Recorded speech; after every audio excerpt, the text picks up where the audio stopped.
Reconstruction was such a challenge to Americans, not only in the North to readjust to a new citizenry, a biracial society, but in the South, obviously, as they try to reclaim the shattered society that they once had without slavery.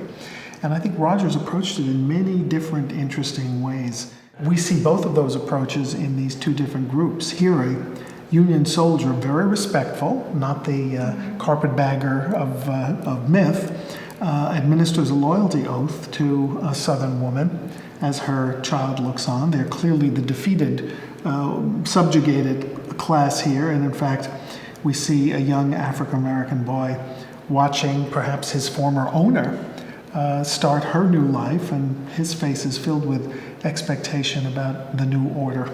And here we have a white Unionist from the South attempting to exercise his right to vote in the 1868 election, in which General Grant is a candidate for president. And here you see a registrar at this sort of ersatz polling place restricting his right to vote, really holding his hand back from registering. And with these two sculptures, it's interesting, we can see both the bright side and the dark side of Reconstruction. Taking the Oath and Drawing Rations is considered by many to be his masterpiece. And I think it is not only technically, but in the way that he approaches this very difficult subject. And it was a critical success, amazingly, both in the North and the South. If you were a Northerner, you would applaud the respect that the soldier is showing for the Southern woman. Southerners thought that the woman was a real exemplar of Southern feminine dignity and stalwartness in the face of adversity.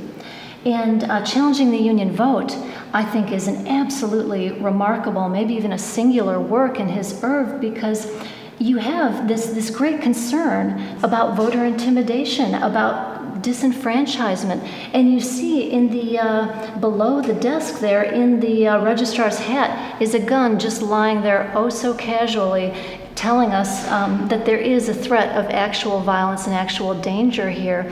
And it would have been very much to the point, because in this 1868 election, there was a whole campaign of voter intimidation and even murder in the South.